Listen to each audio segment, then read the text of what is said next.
follow down here real quick. We appreciate the follow, everyone. And I'll be back once we start the draft here.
All right, we're gonna get started here with the draft.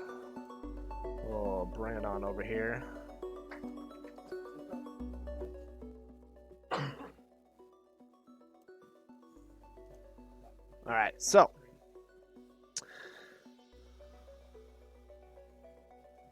looks like Albany's first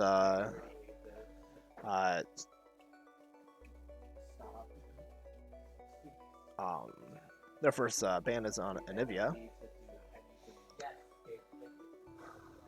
And to be honest, I probably don't know the names of everyone, so highlight. Okay, so we did Annie and someone else. I don't know who that person is. This is why we got Gabe on the stream with me. So we got one more ban a piece, and then we'll go into are drafting our picks.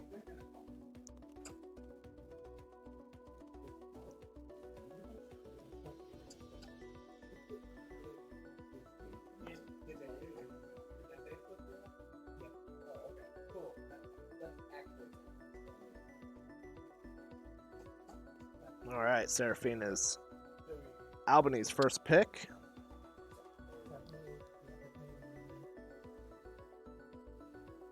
We go with Amumu.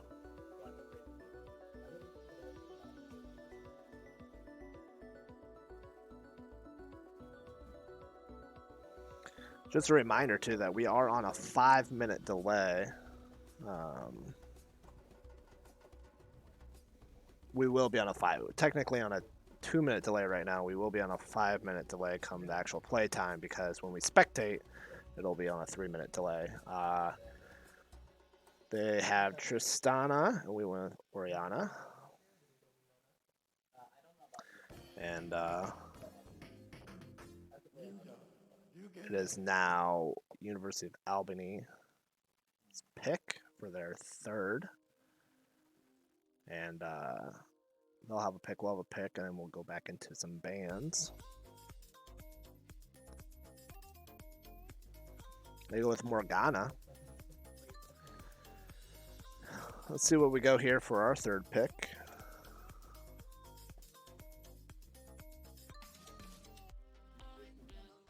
We go with Misfortune. Now, Co will have a band here.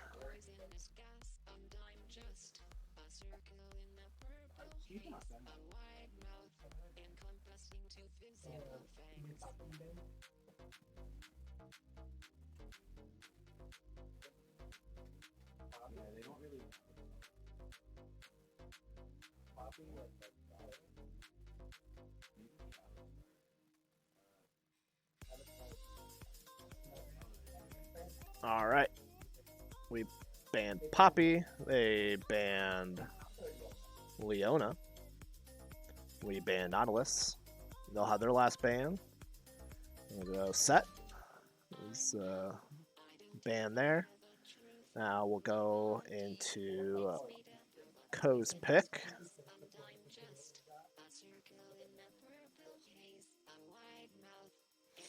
See what we go here. We take Urgot.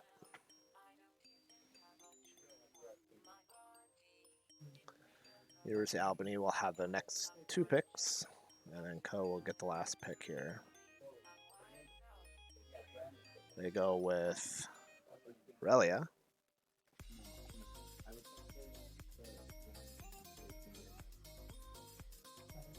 Albany has their last pick now.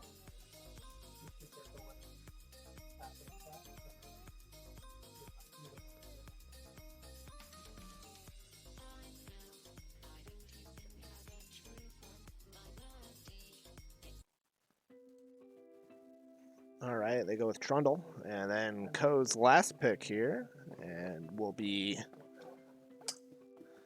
probably 3-4 minutes until we get it started, as we have to do the picks in the game and the client, and then it'll be 3 minutes until we see it from the spectate mode. Like I said before, I'll be joined here by Coach Gabe, who coaches the League of Legends team. He'll be joining me on the broadcast with his insight. I am a very, my knowledge of League is not as much as a lot of people that play it more often. I kind of have a base. So we go with Nami for our final pick. All right. Whoop, we'll go here. And we will be getting started here soon.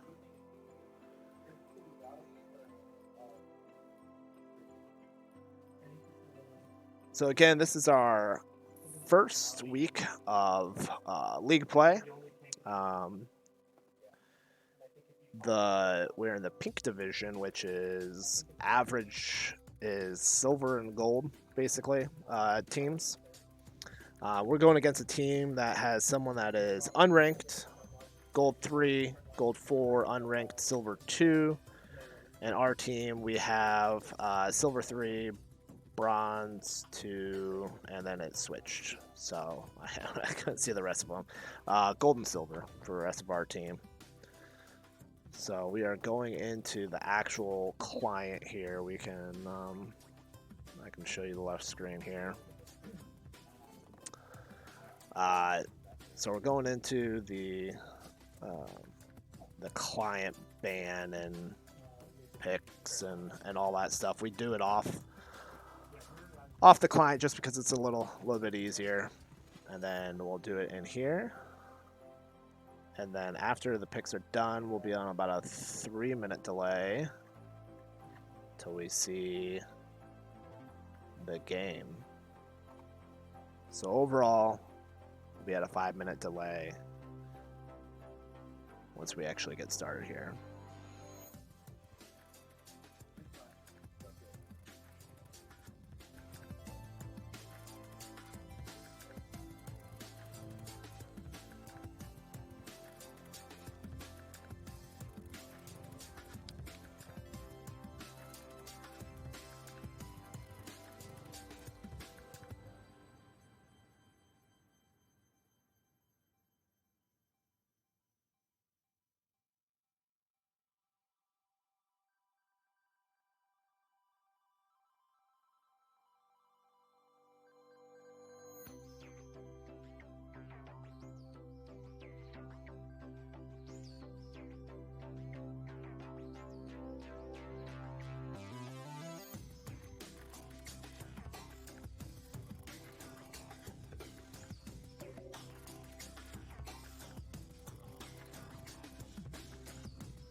All right, we're gonna test here our mics real quick.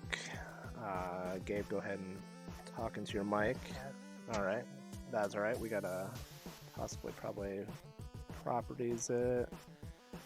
Would it be this one? Test, right, test. There we go. There we go. Awesome. Cool. So we got me up here, Coach Kim with Coach Gabe. We're currently got the picks, but the in-game client where it will be 3 minutes delayed once we get going here. But welcome.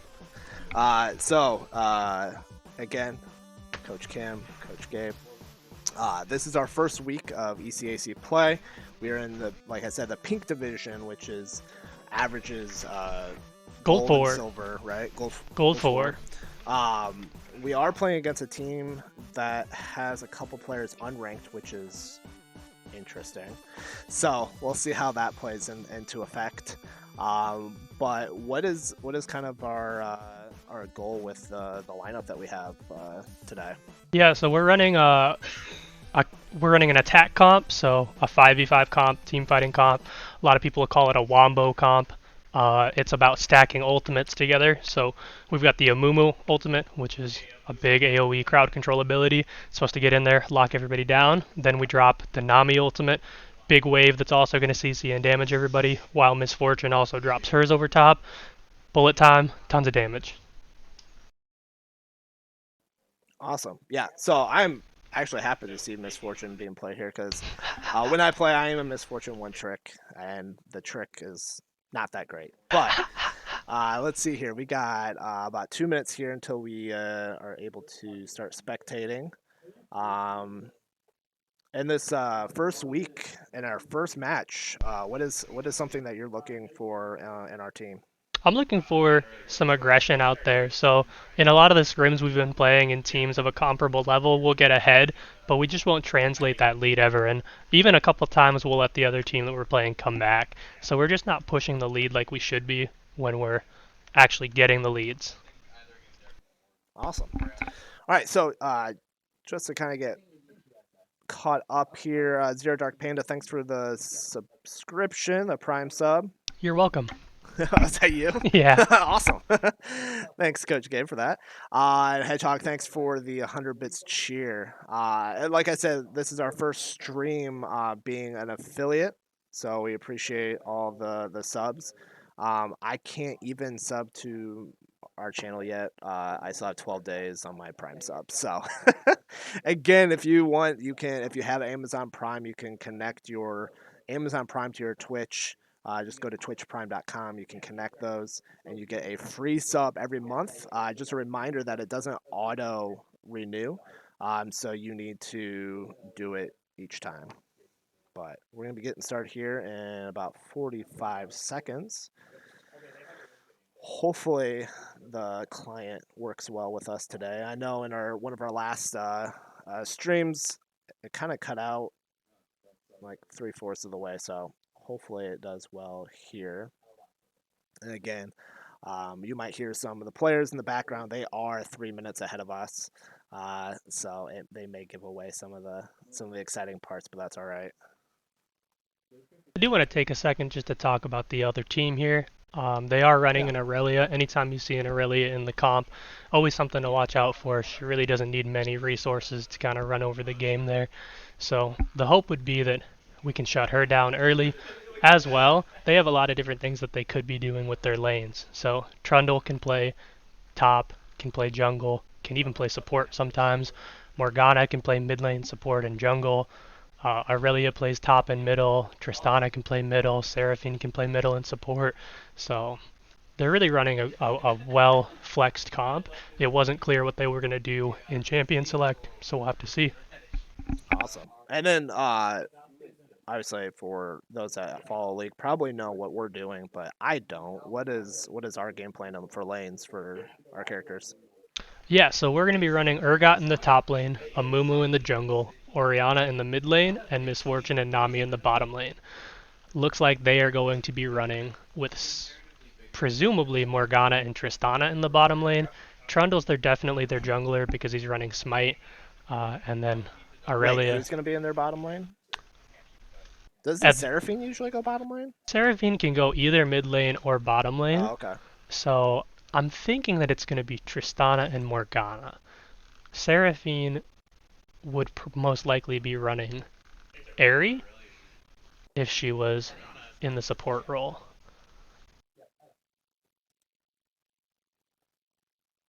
All right, we are at 98% loaded in here.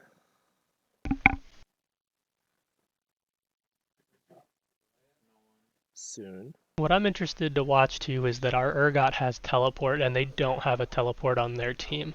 So teleport is really nice for if you want to start something across the map. So Urgot can be pushing out a lane, he can be pushing out top or bottom lane, and then we can start a fight 4v5 and teleport in the Urgot. They don't have the luxury. If they send somebody to another side lane and we converge on them, they can't automatically get over there. They can't bring someone over. Mm-hmm.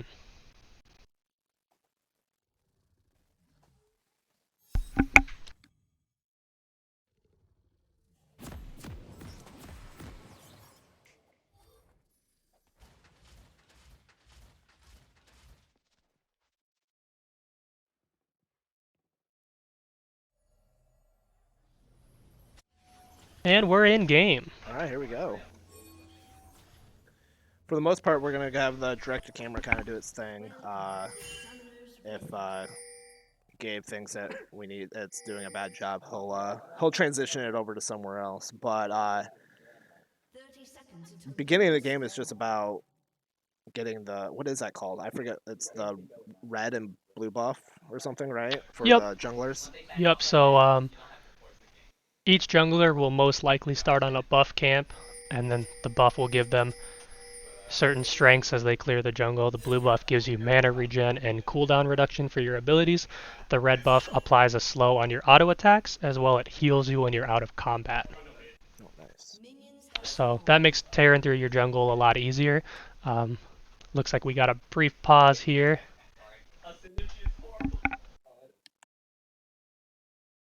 This is actually the Trundle that's having some internet issues.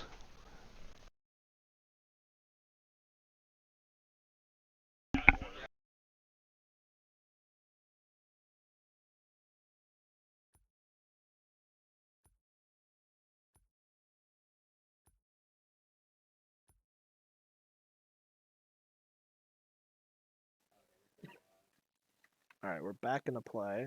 Hopefully, looks like we are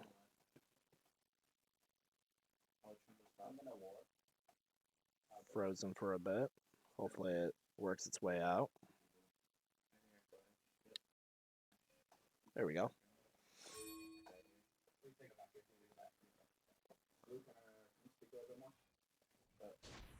All right, we are finally getting started with some fights here and there. So one of the intriguing things to watch for here is going to be that Orianna is a ranged champion and Aurelia is a melee champion. So what Aurelia should be doing is exactly like that, poking with abilities, trying to get Aurelia low health without actually losing anything in return, because the Aurelia can't hit the Orianna. Now, who had pick of blue side, red side?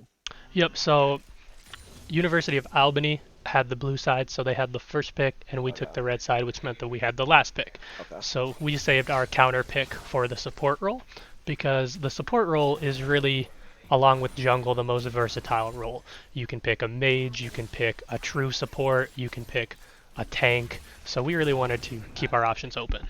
Well, we had lower Gabe's voice here real quick. All right, we should be good there. Sorry if I was yelling at you all. Oh, she is real close. We did get hit by the tower once there. But looks like no harm. No I will tell you, Pitulio in the mid lane is a first blood machine. This man gets first blood like none other. Here we see a flash from Amumu, Q's in, gets it, lands it on the Seraphine, traded the flash, taking some poke as he leaves. Overall, no kills in the trade.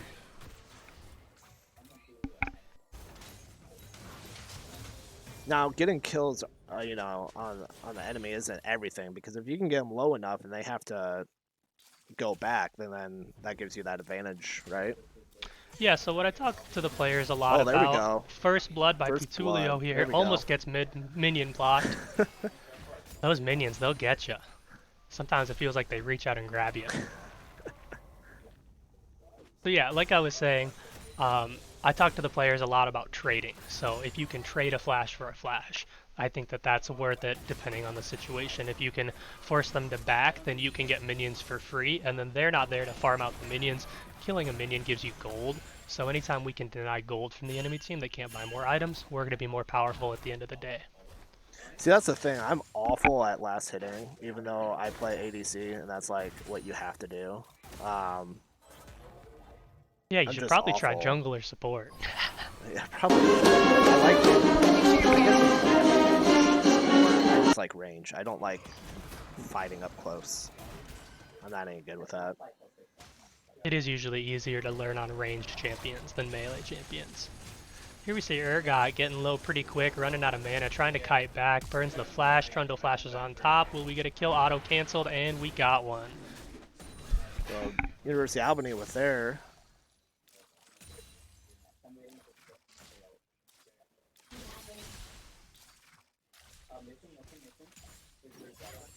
first blood, even though it's not technically first blood, but their first kill.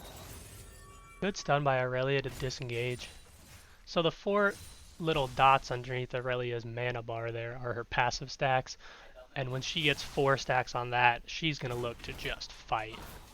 It gives her bonus attack damage, attack speed. It basically makes her unkillable.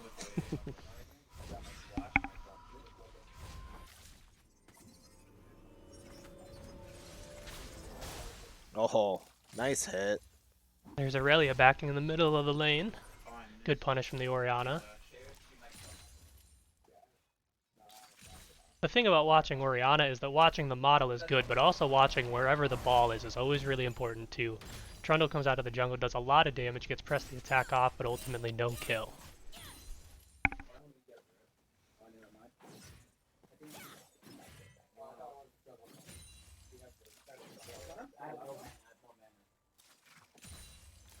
Looks like we got a lot of love for the low gang in the chat.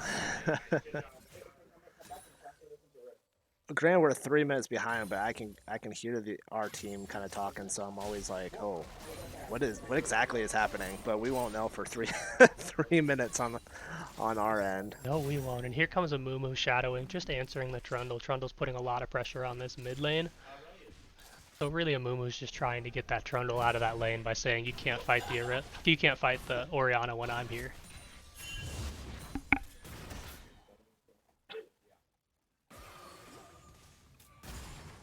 So what our bottom lane is doing is called freezing here. They're holding the minion wave outside the turret, and so their bottom lane has to overextend like this. As we see some action going on, they're diving headfirst in. Tristana's using the W to hop. Can't quite get the kill. Nami. Great heal. What a heal.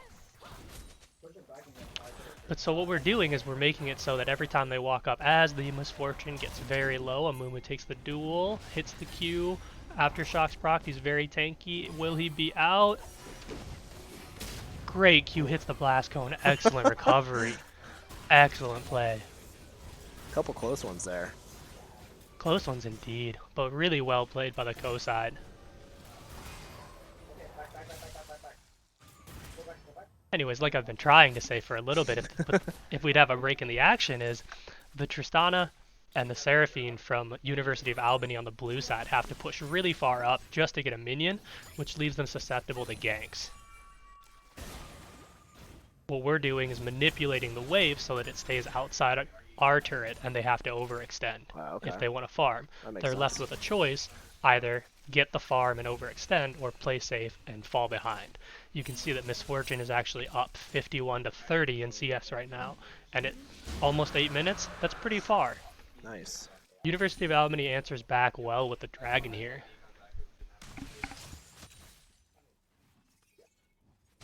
So that first dragon, that was, what type was that? So that was the Infernal Dragon, and that's going to give you bonus attack damage and ability power.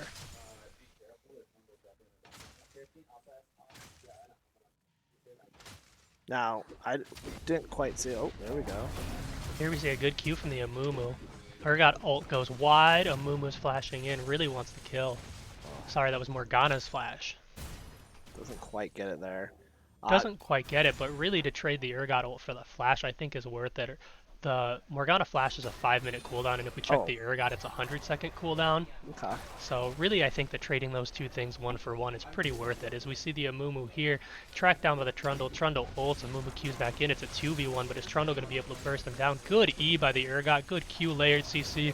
Perfectly played. As we actually miss a kill in the bottom lane too. Nami on Tristana. Low mana on that Nami. Misfortune.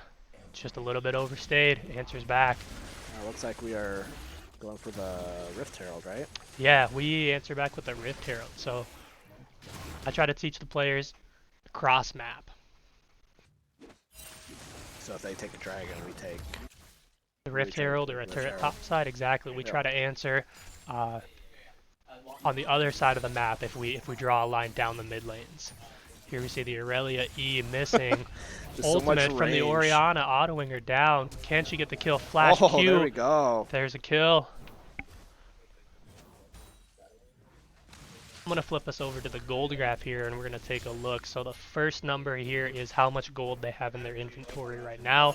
The second number is how much gold they've earned in the game so far. Things I'm looking for is Chepe, our jungler here on Amumu, really doesn't like to back. He likes to hold a lot of gold in his inventory. So he's sitting on 1,400 right now, and let's hope that that number goes down and he buys some items.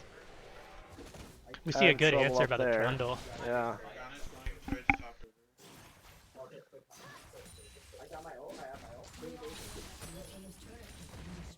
We did take mid, middle lane turret.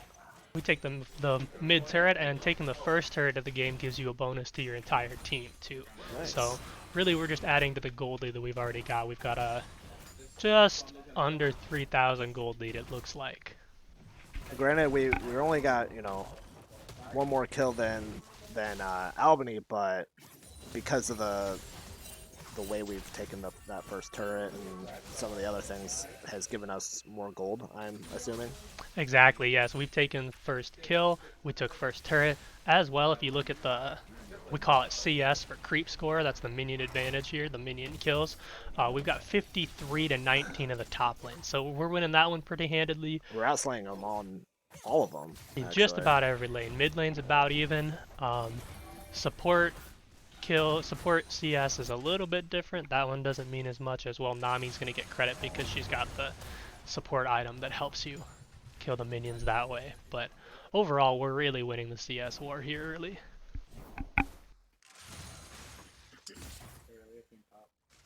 Now, is there anything with like total amount of gold by a certain amount of time mean anything, or being ahead by a certain amount of time? Generally, if you have, this is kind of a complicated formula. Okay, so we're coming up on 12 minutes. Okay. So if we have a 6,000 gold advantage, it's going to be pretty hard to lose that game. As we see some action going on, Aurelia, great W to stay alive. This Trundle is so active in the game, but if at 12 minutes we have about a 6,000 gold average, and then that keeps pace, 20 minutes, 10,000 gold, it's going to be pretty hard for them to come back into it. Okay. If we get to the point where you're equal in thousands of gold to how much time you've played, the game's probably over. It looks like they got another kill somewhere. I did not see.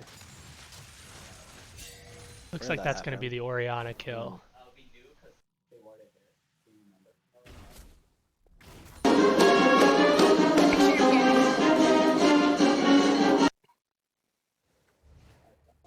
Here we see a Mumu clearing the ward on the dragon spawn. I really tell the players to value the dragon. I think that the stats that it gives you, the gold that it gives you, the experience are really a great way to set yourself up to win the game. So it looks like we're setting ourselves up here for the dragon. We are, and since we're running a 5v5 fight comp, what I want us to do is to group up when we have this advantage and force them to fight us at the objective. If they take the fight, we hypothetically should win it, and then we should take the objective, or they just give the objective away and end up letting us take the dragon for free. Here we see Tristana putting the Buster Charge on, ults the Orianna away. As we see, Urgot did burn Teleport to go back to the top lane, so that's not going to be a cooldown that we're going to have. Great wave, great CC. Amumu's in here, great ultimate by the Seraphine, though, catches a lot of them. Looks like a winning fight for them. Here's Orianna trying to get the answer kills back. Excellent shockwave. There we go. Orianna running them down. Morgana puts the spell shield on, tries to get away. Misfortune is a very fast champion. Orianna proc the phase rush keystone and had a ton of move speed to chase him down. And we'll get the second dragon here. Our first.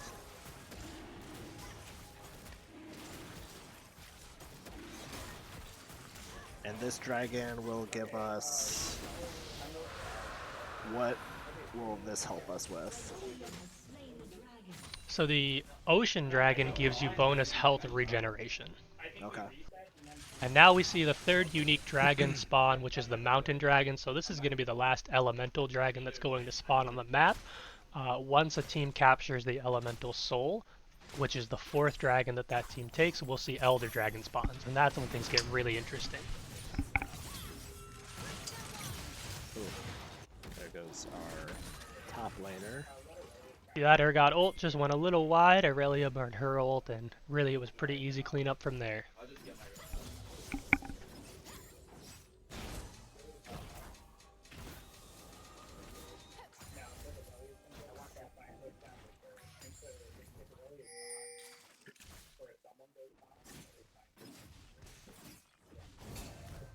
Looks like it's going to be a turret top side for Albany here, and we're trying to make some action happen in the middle and bottom lanes. Well, we got the numbers on the bot there. Oh, they are in the Trundle bushy. bush camps the Amumu, ends up burning the flash. Great healing by the Nami. Good disengage to keep the Amumu alive. Trundle has to blast cone out.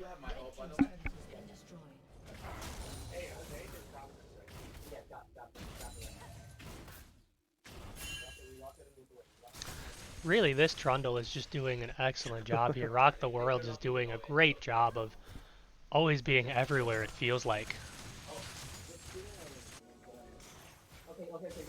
Now, once you're you know, we're at the 15-minute mark. Do you try to find out? You know, you're taking a look at, you know, some players are doing better than others. Do you just take advantage of the players that, you know, may not be doing as well because they be behind? So yes and no. I think that it's really important to press your advantage where you have it, but if a champion has died multiple times without getting a kill back, they're actually worth less gold every time. Okay. So if you end up killing the same person over and over, you really don't get a resource advantage anymore, and you start to wonder how much that player would have done if they were still alive sometimes. Cool. Aurelia walks into what very well could have been a 1v2, and it looks like she's got to burn the flash to get alive. Is Urgot's still going to get the flank? Looks like we're trying to converge with the whole team here. This should be a kill here. Yes, it is. What an Urgot E to catch that Aurelia. That's a very mobile champion, so that's not always the easiest to do, and it's going to be a Rift Herald for us. It's our second Rift Herald of the game. That is going to be our second Rift Herald. There are up to 2 that spawn, depending on how early you take the first one. So now, what will spawn up there is the Baron, correct? Correct. At 20 minutes, the Baron Nasher is going to spawn, and that's really an end-the-game kind of objective. Because one, it takes longer to kill, but what does the... I never remember what the Baron actually lets you do, or what does it give you? Correct. It takes a lot longer to kill, and the big buff that it gives you is when you're around your minions, it empowers them. It makes them do more damage, it makes them take a lot more damage, it gives your cannon insane range so they can hit a turret without being in range of the turret attacking back. It's really the objective that you get when you're trying to close the game out within the next couple minutes. Okay. If you're using it optimally. A lot of teams, especially at the lower levels, will fall victim to knowing that they can get the Baron, but not knowing how to use the Baron properly. And that's when we start talking about the fact that we have teleport advantage.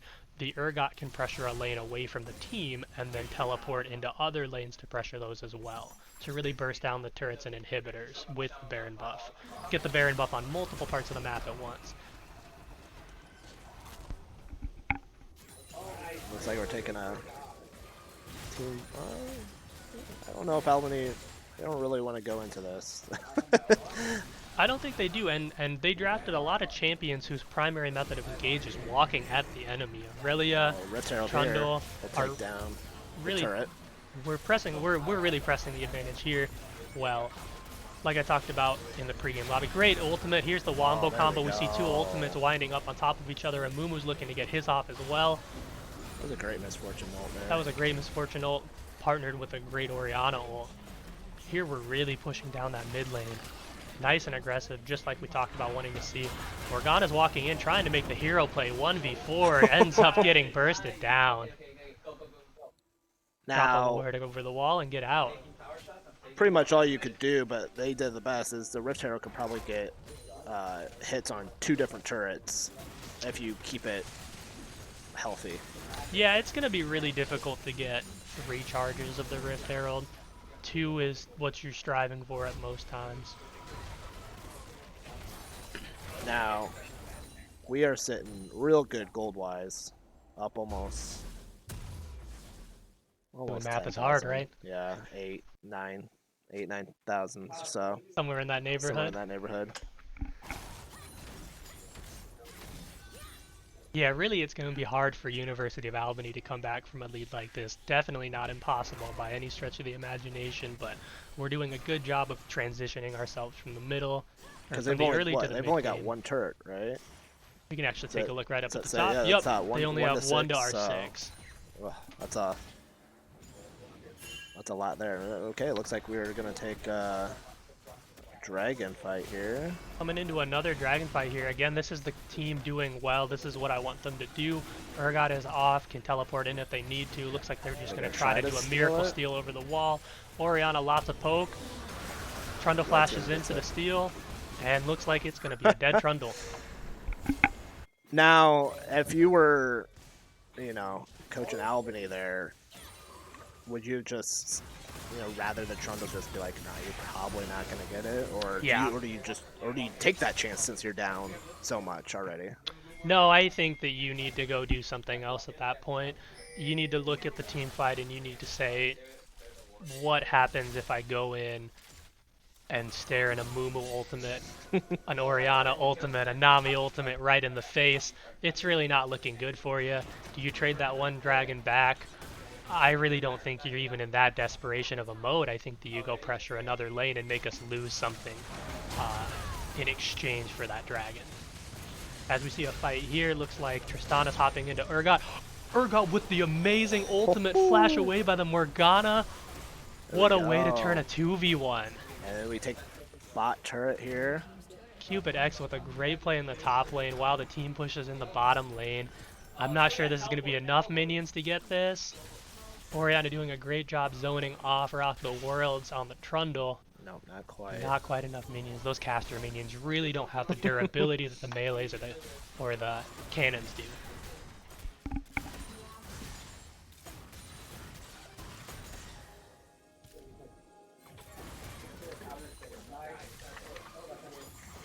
I will draw attention to the Nami opted for the Imperial Mandate, which is going to be a lot more aggressive. As we see a tremendous wombo combo, the Nami ult's not even needed. Here's a Mumu trying to get something back. Great ultimate for the answer on the Seraphine. Oh, there we go. Overall, does not answer anything back for them, but what a wombo combo. Nami with that Imperial Mandate is really dealing a lot more damage than the Moonstone would. The Moonstone is a more defensive item that heals the team. Nami's out for blood in this one. Again, I would like to thank everyone that's tuned in so far. It was actually one of our higher viewers. We got 24 viewers right now. We appreciate it. This is our first week of the Pink Division and the ECAC Gold 4 average teams in our division. And we are taking on a University of Albany B team. So, we're up a lot here. We teleport back, getting items. What should we be doing next? Right now, since we have the middle and bottom inhibitors, that's going to spawn super minions. The super minions are going to push in very hard into the base. We should be pressuring the Baron. Ideally, I would be sending the Urgot bottom lane. Urgot threatens to win the game if you don't answer. The other four go to the Baron. You make them make a choice. Do you want to answer the Urgot? Do you want to answer the Baron? If you answer the Baron, Urgot teleports in, and we should ideally win the 5v5. As we see a Nami wave, goes wide, great Amumu Q in, trying to catch the Trundle. Trundle is burning fast. Unfortunately missing the Urgot ult. Amumu still wants it, still walking in. Looks like we're going to go posture for the Baron. There we go. So, we now are taking our fight to the Baron, and we won't have a fight from Albany at all. Looks like they're clearing out that mid wave and they're kind of acting like they want to come in. We got a great Baron take here with both the Nami Mandate and the Urgot. Here we see a great Aurelia E, Seraphine ult, tremendous over the top. See the team burning down. That Orianna ult does so much damage.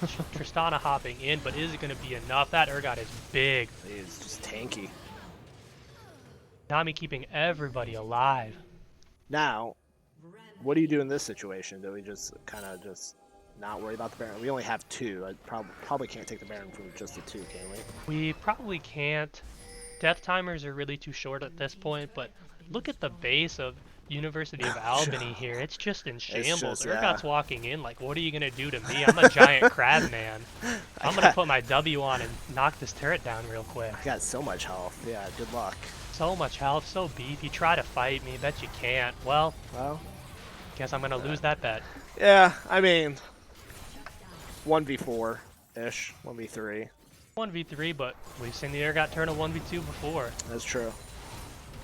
Here the Baron is absolutely free if we want it. We can go take the dragon, but University of Albany really has to respond by clearing the minions in their base. These super minions are putting on so much pressure, especially since we're only at 25 minutes. And they have to split too because they're coming from all 3 lanes. Not quite coming from the top side yet. They've got one more turret and an inhibitor, but those minions are pushing pretty hard. Yeah. We did take the dragon. Easy dragon from our side. It looks like we're going to go Baron here. Definitely threatening the Baron. As we see the sweeper popped here from the Nami, just trying to make sure that they don't have any wards on the Baron. Drop a pink ward just to be extra certain. Oh, here I like this call. It looks like we're calling for a bush play instead. So Albany can sense that we're taking the Baron and we're just going to wait for him. Come check the Baron, we dare you. Seraphine ult looks like it catches 1, but it's not going to be quite enough as we're chasing down the Urgot. Trundle's got to run into our jungle just to get away. Here's Misfortune, that fast champion, drops the E, Dark Harvest proc. That's going to be an easy kill onto the Seraphine. And with an open Nexus, we're probably just going to walk down and win the game. I'm guessing that's what's happened. We are frozen currently. Like we don't quite have the satisfaction of getting to watch it, unfortunately. Let's see if it goes through Bring here. the stream back. There we go. Nope, maybe not. Nope, and it's really just hitting on low there, but judging by the body language and what the players are saying when they left, I have a good feeling we won this one. Yeah. There's a good possibility here. Well, Coach Kurt, I'm going to leave you to try to figure out this stream, and I'm going to go talk to my players. Sounds good. It was a good first round. Yep, thank you. All right, so we did get the game 1 win, even though we don't get the satisfaction to see the end there. We are going to try to bring it back here to see if we can see the end. Oh, maybe. Not quite. All right, so we do get game 1 win for Co. And we have it wants to maybe go. Evidently not. It does not want to go here. So we'll back out here. And again, thanks for tuning in to game 1. It is a best of 3. So game 2 will be getting started here in probably 5, 6, 7 minutes. And we'll be back.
All right, we're gonna be getting draft started here for game number 2.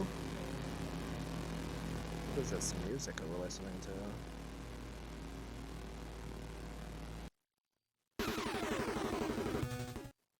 All right. Actually, we can keep the music on. I'm just gonna lower it by a lot. All right, we start with some of the similar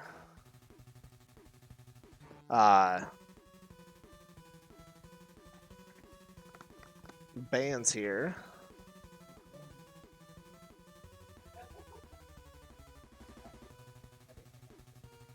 All right, so Albany with their first pick. See if they stay similar to what they did in game 1. They go with Oriana, so they do take the Oriana away from us, which we did have in game 1.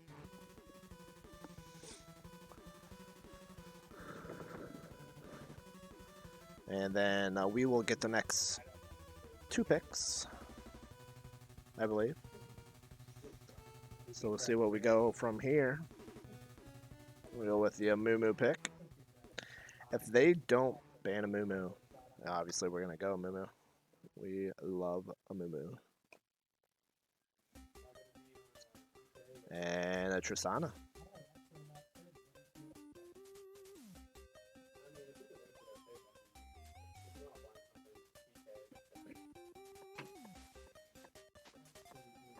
Albany up here for their 2 picks. We go with the Jin.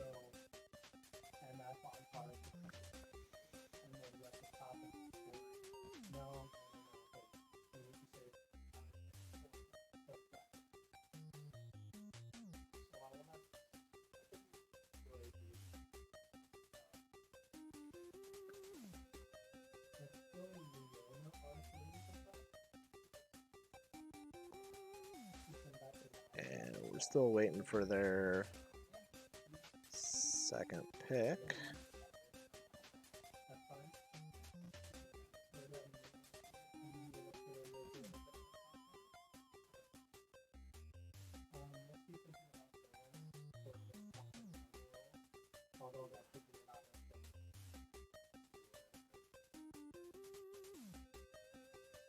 Nautilus and a Leona picks.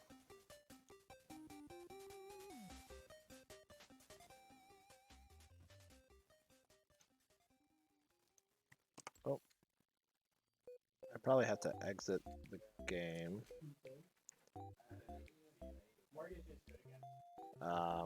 We'll see if Jinko can set us.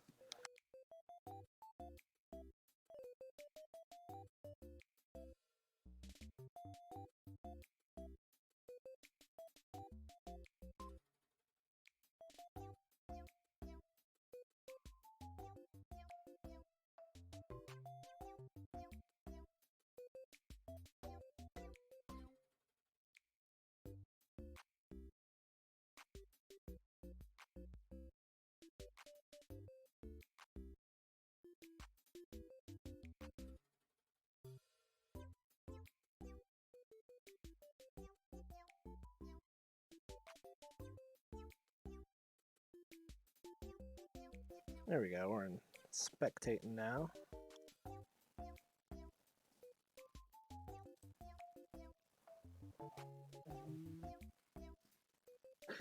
Alright.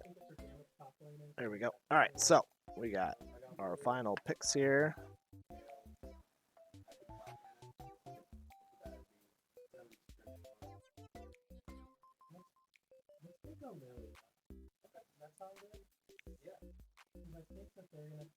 We go with Lilia here.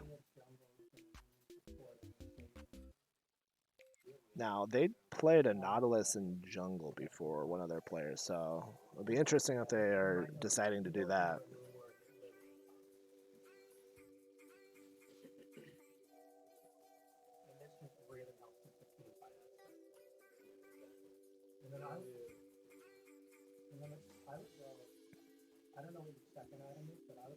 Alright, so Albany's got 3 seconds here to pick, and they go with Garen.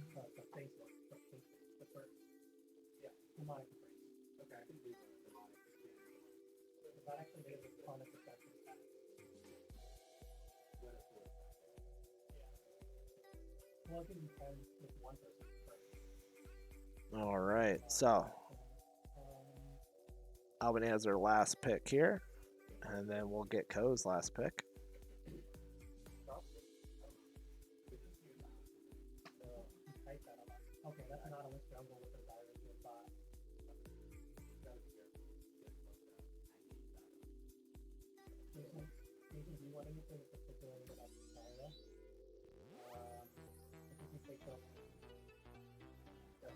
So we have a Zyra here. Let's see what Co does for our final pick. We got 5 seconds. We'll go with Misfortune. All right, here we go. We got our picks. And for our second match, and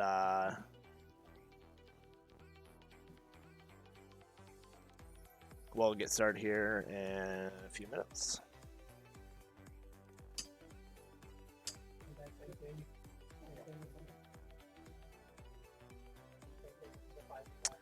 We are waiting for their players. They gotta. There we go. We're switching over players to the right teams, and we'll be getting started here in just a few minutes.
All right, we're gonna get started here with game two. We're just gonna go to the left screen here for now until it gets up onto the loading page. So a little bit different picks. Looks like we had Oriana last time, didn't we? Yeah, They they took did a her. little bit of addition by subtraction here and took away the Oriana with the first pick from us. They really viewed that as a problematic pick. I kind of expected it to be banned away, and they're going to play it for themselves. Now we banned Nautilus the first game, right? I think because they didn't play Nautilus, but they had a we saw that from the little bit of scouting that they did play Nautilus some, and that potentially the Nautilus played jungle. Now is that happening here? Yeah, so really interestingly, they play Nautilus in the jungle. So we saw that they had potentially a jungler picked in Morgana in the first cycle of the first game. And so I made the decision to ban the Nautilus away because uh, it's a big time comfort pick. And I'm kind of scared of it, I'm not going to lie. Nautilus is great at both engaging and peeling. Yeah, I because sometimes I thought Nautilus isn't Nautilus usually played as like a support. Yeah, Nautilus is usually a support, but being a champion that's been in the game for a really long time, we've seen Nautilus top, jungle, mid, and support. Really everything except for Nautilus AD carry, but I guess back in my day at Co, there were some people that played that, and it's not very good, See, but they played it one of anyways. my bans when I'm actually playing, which is not very often, but when I do, I usually ban Nautilus because I hate getting yanked by him and or threat like anybody that can come and yank you is just annoying. Yeah, hook champions are really, really frustrating to play around, especially when you're newer. So we got 30 seconds here until we get into the loading screen to be able to start spectating here. Again, just another reminder: we are on a total of a 5-minute delay. 2 minutes on the stream, 3 minutes on the spectate. It's just what the rules are that we need to follow. So that's where we're at right now.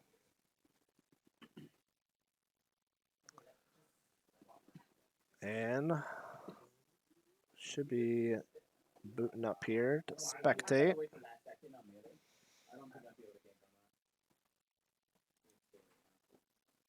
as we look for the game capture. All right, so while this is loading up here, what are the keys for Co in game two? Keys for Co are really going to be not changing that much from game one. We are running back a pretty similar comp, and in similar to game one, we are playing more champions that have an easier way in. That's a Mumu Q ability, Leona E ability.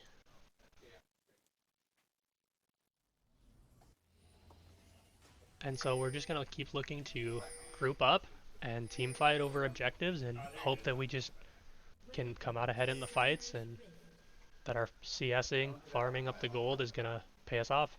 Now we do have a sub here on Co. Cupid is out and Parrot is in.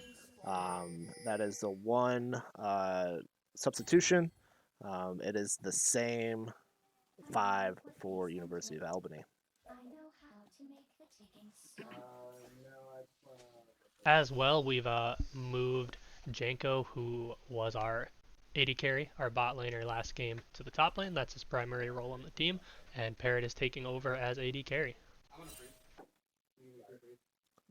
Both of that is true. We aren't a university; we are a college, technically. True. We It's true. only have one college, I believe. That's the difference between a college and a university. All right, we are just kind of chilling here at the beginning of the game. This is honestly the most boring part to me. It obviously sets up the game how you want to. I mean, you don't see it a ton. I feel like at higher levels, but I've seen where like the blue will come over to the red side and try to get a kill right away.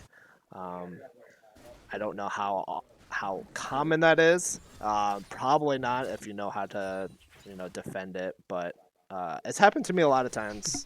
It's probably because I'm just not good. But Yeah, invades are a lot harder to play against when you're playing in solo queue and you just can't be coordinated. Great sidestep here by the Tristana. Gonna oh, give the Nautilus a couple autos to there you boot go. on the way out to say, get out of here, you big diver man.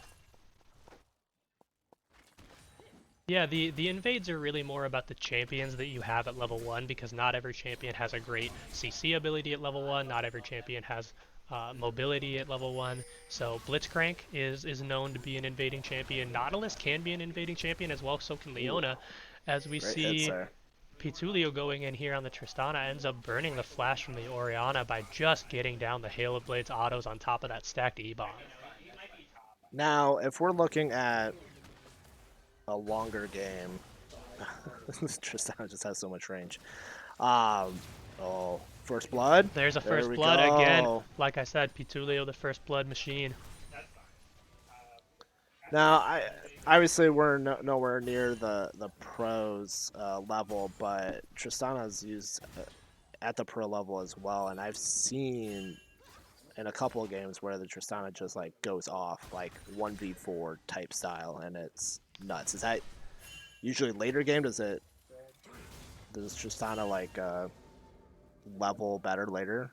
Yeah, I'm so trying so to we usually think of the refer right to that as words. scaling. Scaling. There we go. And you talked about the champions that scale better than others. So Tristana is historically a scaling champion. She usually hits her power spike pretty late into the game, but once they launched Runes Reforged and she got the Hail of Blades rune, as well as a couple item changes, she's really got a great mid game and a very good early game as well. I'm going to show my age a little bit here, but say that back in my day, Tristana used to be not very good in the early levels, and she was only relevant at the later stages. Her passive is she gets more attack damage with every level. But no, Tristana is a tremendous pick for us right now, and we love running it both in the middle and the bottom lane. So we actually picked it early in the draft and didn't show them that it was going to be mid until the last pick, so they couldn't do anything about it.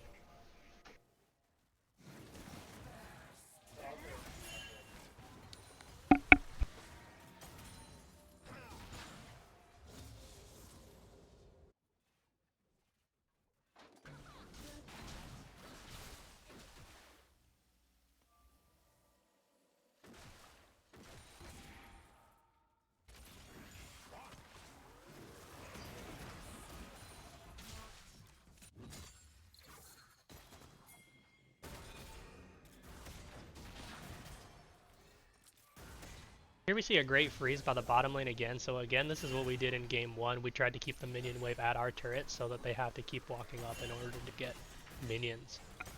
We're going right back at it with game 2 because it's a great way to deny position and everything. Here's Tristana coming in again. Flashes forward. Is the bomb going to be enough? Takes a couple turret shots. Oh, it That does. bomb damage is ridiculous. Gets a second on him. Looks like some fair and balanced gameplay, really. Hey, if you don't want to play against it, ban it. Granted, I don't know on our OPGG like if it shows us playing Tristana a lot. I'm not exactly sure. Sometimes it doesn't show all. If you get a large pool of characters that you can play, obviously they're not going to know everything that you can do.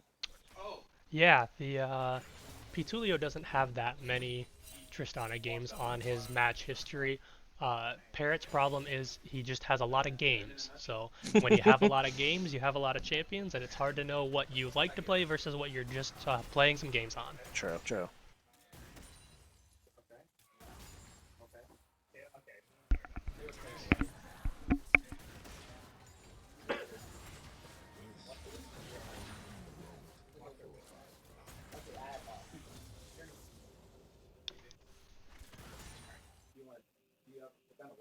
Switch it over to the gold here so that we can take a little look at where everybody's sitting. We see that pretty sizable lead in the mid lane, talking about 500 gold or so already. And Lily is getting a nice advantage. The top, really across the board, we're just CSing better. As we see Nautilus here with a great hook forward, Jin flashes forward, gotta bait out the flash from the misfortune. That last shot on Jin does so much damage, gonna pick up that Are kill. we gonna get Here's another one here at the Tristana. mid? Yeah, Just we enough with the do. ultimate. Boy, sometimes when it rains, it pours, right? Exactly. And sometimes when you get behind, it's just so tough. It If is, you and keep, that's you know, you're not obviously at this level, you're not intentionally feeding, but you know they're feeding, and when you get behind a few kills, like you just item-wise, you're just not in it. that's certainly have momentum. Here we see University of Albany on the blue side trying to start up that dragon. Tristana walks down, and Tristana's really in a place where if she's anywhere near you, kind of just have to leave. Now we should probably overtake this dragon here. Here we're going to end up trying to take the dragon ourselves. They've actually got a ward in the back of the pit, so Nautilus knows this is going on, but I don't think he's going to try to do anything. I wouldn't recommend he tries to do anything. Here he comes, does. and looks like he maybe should have listened to me. A little too late there. Little too... And he didn't get anyone. Like, it wasn't even... didn't trade, didn't do anything. Kind of missing a lot there. The interesting thing to watch to me is that anytime somebody picks your champion against you, you should know the tips and tricks and every little combo that champion has. So that really could be why we're seeing Pitulio kind of eat this Orianna's lunch. As we see a good ultimate coming through, Orianna's ignited, and that ultimate doesn't matter.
Here we see University of Albany starting up the Rift Herald. Tristana's walking in, and this Tristana is scary, so you have to respect Nautilus with a great hook.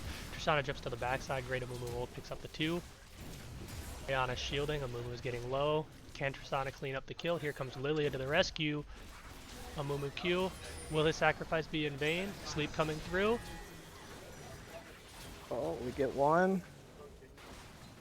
Yeah, we're gonna get the second one there. And we end up wiping all 3. Excellent. They trade back the Amumu kill, but overall I think that's really worth it for us. We didn't end up giving away the shutdown on Tristana like we could have.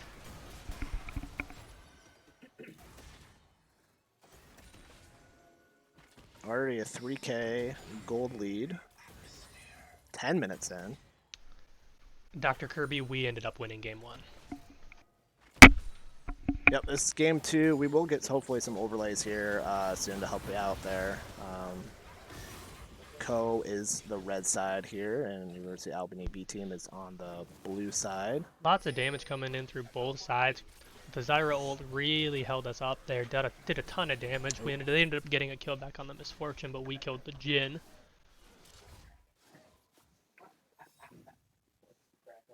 Now the Jin scales late too, doesn't he?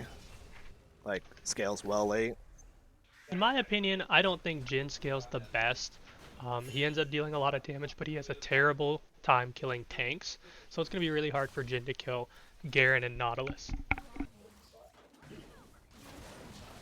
Again, we may see some things and we might reply to you in chat, but just a reminder that we are, chat-wise, we're 2 minutes behind. Everything else, we're 5 minutes behind. Here's Tristana, might die to minions, needed to get an auto back to get some healing, and we give the shutdown over to the Orianna. Great gank by the Nautilus.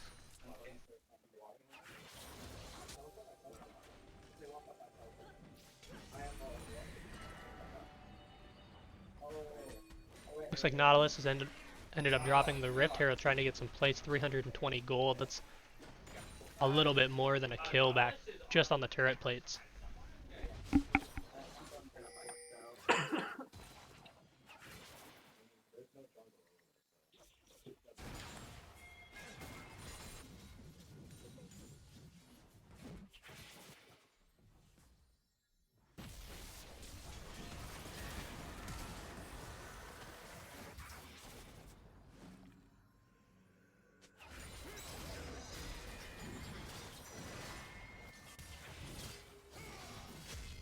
Oh, we got a fight up here on our hands. Ooh, Flash from the Garen 1v2. comes out. Lilia just deals so much damage, and that champion is so fast. Garen's a pretty fast champion too, but he's got nothing on the deer.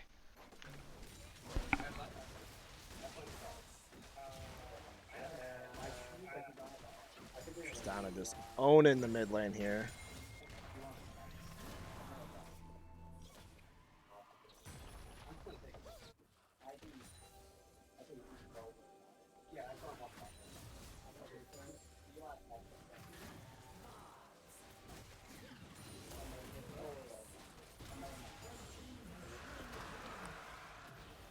Here's another dragon for the red side. Looks like we're going to have the Ocean Soul on the map, so this one is once you start damaging a champion, you get an insane amount of health regeneration. It's Is that for the rest of the game? that is for the rest of the game once you Wow. capture the soul, which is the fourth That's dragon. the fourth. Okay. It can be hard to get to, but with this much momentum and this much of a lead, it shouldn't be difficult for us. As we see the Orianna ult comes through, still does a ton of damage, but this Tristana is just running train right now. Now, after you get the dragon killed, does the timer automatically restart then for the next dragon to come up, or is it like on a timer every so often? Yep, the dragon spawns 5 minutes after you kill the previous dragon. Okay. Oh. Let's see if Lilia can get away. It is a very fast champion. Garen actually doesn't want to pursue anymore, doesn't have the ultimate ability. If Garen had the ultimate, could probably kill the Lilia right from there. Lilia does have a 400 gold shutdown, so killing the Lilia would be worth 700 gold total once you account for the 300 the kill. Is Lilia on a horse? What is what is that? I believe the word is satyr. Lilia is a person half and a Person deer half bottom. and a deer bottom? Okay. Could be I wrong always on thought that. it was weird looking, and I was never sure what it was. Oh, it looks Because, like Hecarim is a centaur, and that's a horse bottom. oh, here we go. Here's a Mumu going for the catch. Leona ult comes through. Great wombo by the Misfortune. Great play. There's a good catch by the co-squad behind the Dragon Pit. Orianna just trying to do what she can, trying to poke the Tristana a little bit. Tristana going back in, gets the bomb on. There's Not going to be enough, hungry but it's here. way closer than it ever should have been. Leona still giving chase. Great flash out of the great play. Orianna ult. Take another turret here. Way to clean up by the Leona.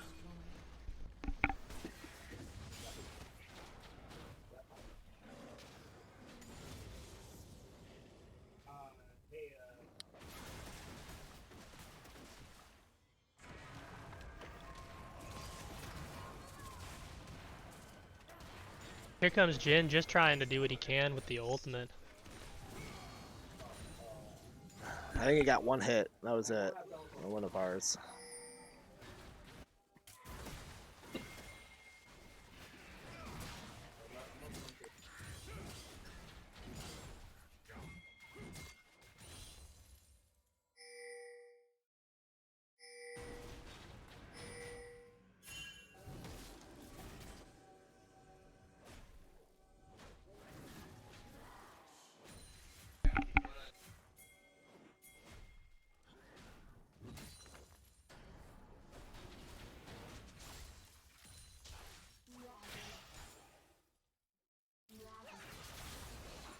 So right now we're about 16, going on 17 minutes in. We're up, you know. Oh, 8. hold on for a second, Kurt. We're about to see a deer going ham over here. All right, Fear you're the going to talk deer. about gold now. Let's talk about how the Fear the Lily just deer. picked up the 5th kill, has a 500 gold shutdown. Anyways, what were you saying? Well, now that even puts us up even more. So we're at about 8,000 gold advantage here, 16 minutes in, 17 minutes in.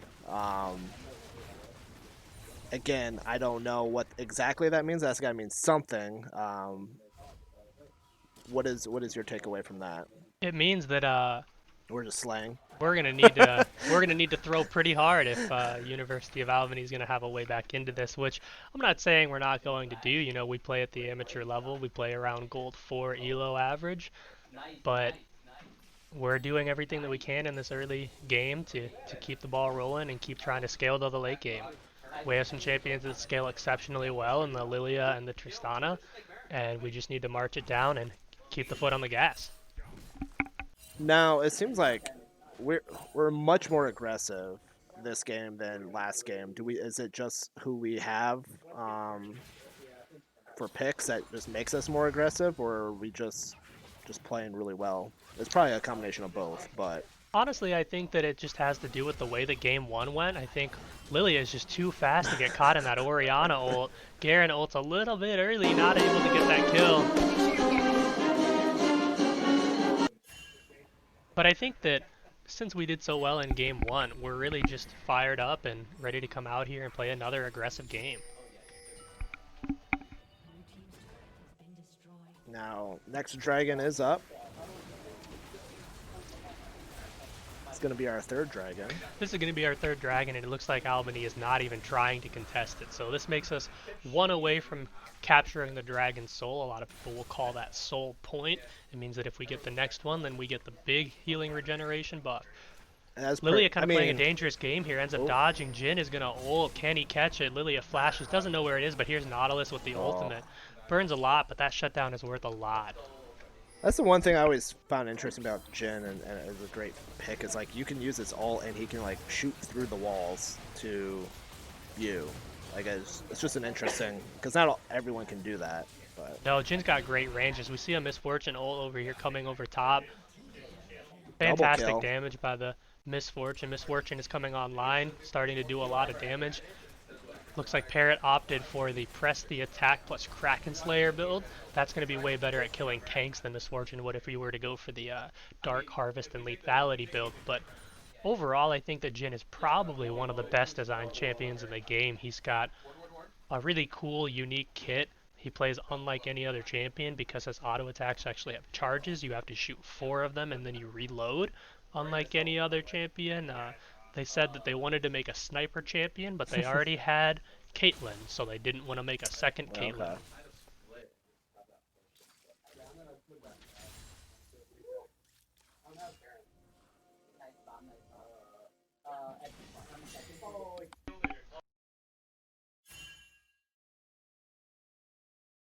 This Lilia is opting for a slightly defensive build, really kind of going for an AP Bruiser style play with the Demonic Embrace and the, I call them Ninja Tabbies, but plated steel cap boots. Ninja Tabs what they used to be.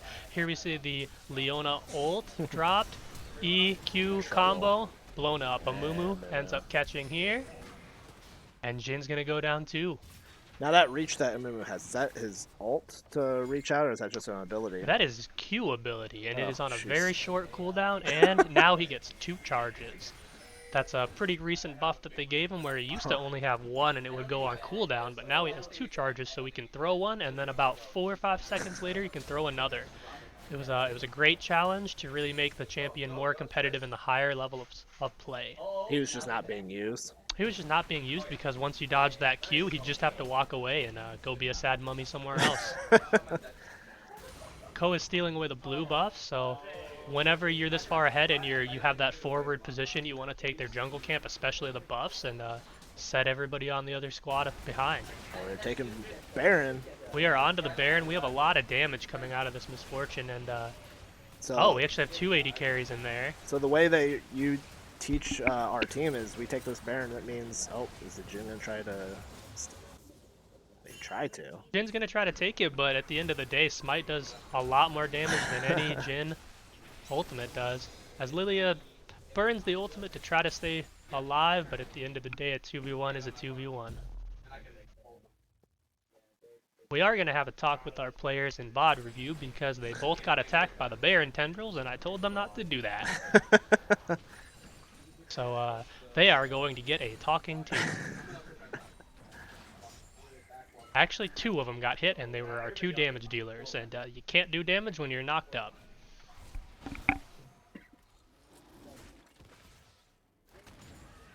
Now it looks like we're doing a hard mid push here. Yep, we're doing a good job of pressuring that mid lane, so we capture the Baron buff. We have the empowered minions that are going to deal a lot of damage and take a lot of damage. That's the whenever you see the purple. Yep. That's what it does. And they're empowered, and you have to be close to them to do that. Here we see Nautilus ends up catching the Amumu, but the Amumu says, no, actually you're the one, or sorry, that's the Leona says you're actually the one that's caught. We end up burning some ultimates, but we take the Jhin down, so a lot of their damage is going to be unavailable right now. Orianna's just trying to poke out with the QW combo as best she can.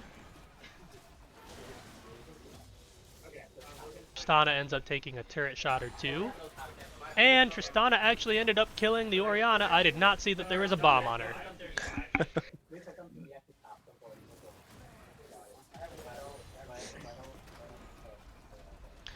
So you can see that while we're pressuring the mid lane turret, Lilia is actually pushing down the bottom lane as well. Jeez, that one minion's just putting so much damage down with that. That cannon minion has so much range. Leona goes in, Amumu goes in, Nautilus is in our back line. Jhin and Garen running for their lives. Oh, bye. Misfortune ends up taking a kill. Jhin gonna ult, try to do what he can. Hits the Leona, not enough damage. Hits the Tristana, not enough damage. W with the stun. Amumu body blocking, and Jin's just gotta leave. Now, should we go bot here to try to... No, he's coming up. Never mind. We did take that turret. Looks like we're overstaying just a little bit as Lilia is actually going to do some good job cleaning up here. Lilia rotated from that bottom turret. Looks like our Amumu is unfortunately going to guide a turret there, but we are trying to win the game by taking these Nexus turrets. Not quite enough minions. Here comes the Albany squad, going to try to push us out of the base. At this point, we probably got a ton of gold. We probably could just go back. Yeah, it looks like we've got 1,700 on the Lilia, 2,000 on the Misfortune. We really should go spend that, unless we try to burn the dragon down. Looks like they're pretty busy clearing the minions out of their base. Looks like we're going to have enough time here. No contest really coming, or at least not in time. This will be the 4th dragon, which... Remind me again what exactly that gives us? Yeah, so we captured the Dragon's Soul, which means we get a super strong buff based on what dragon we took. We took the Ocean Dragon, so we have a bunch of health regeneration once we start damaging the enemy team. Nice. Now at this point, we have an open inhibitor, so if we pan down to the bottom inhibitor, we can see that there is no turret here anymore. We can just walk up and hit this. So this is what I would expect us to do kind of in some of this downtime. It does look like the Tristana and Amumu is pushing their way towards that. Yep, we're going to pressure the bottom lane here, and we sent the Lilia top because the Lilia has the teleport and can... answer the bot lane in case anything starts to go south. Jhin tries to do something. Jhin gonna open up the ultimate and maybe try to slow some people so that the Nautilus can come in and try to catch somebody, but overall, probably a little bit early on the Jhin ult.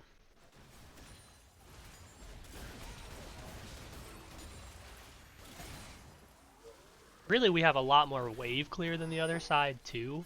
The Tristana, the Misfortune, the Amumu are all going to push waves where the Zyra and the Orianna are going to be kind of the only ones to answer the wave. We pushed all the way down from top lane. Yeah, and Lilia's got insane wave clear too, so she's actually pushed all the way up to that turret. And what we're trying to do is put Albany in a lose-lose-lose situation where no matter what they do, it's the wrong choice.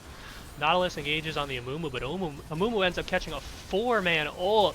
Zyra drops the ultimate to try to do what she can, but it's really just a slaughter out here for the Co side. The Tristana damage is absolutely nutty, and it looks like this is probably going to be the end of the game here. Not much Albany can do here. Turrets are really nothing to the Tristana. Tristana's going to try to play for KD, get a couple more on the way out. Leona flashes forward to kill the Garen, even though the game is definitely won. And It looks like it's gonna freeze again right before the end of the game. But that is all she wrote. Co takes game 2 and takes the 2-0 win over University of Albany B team. Um, That is going for to be it for us for today. whatever It is a best reason. of 3 series, so once we win 2, that's going to be it. Be sure to tune in next week, same time, 2 o'clock for our next game. Excellent. Thanks, Coach Gabe, for helping me here on the stream. Hopefully, in the future weeks, we'll also have um, our other coach here on with us as well. But again, I will get us out here. Coach Gabe's going to go and talk to the team. But just a reminder, we do have streams all through the week. We will be streaming on Monday. We'll be having Smash, our 1-0 Smash team. And on Tuesday, I tried to remind off the top of my head. Tuesday will be Valorant, most likely. Wednesday will be Overwatch. Thursday is Madden. And then again, is next Saturday will be a League of Legends again. Um, just another reminder, if you do want to help support our program, uh, you can sub, you can give bits, but you can also buy some cool apparel, which I will put the link here in just a second. Got to bring it up here.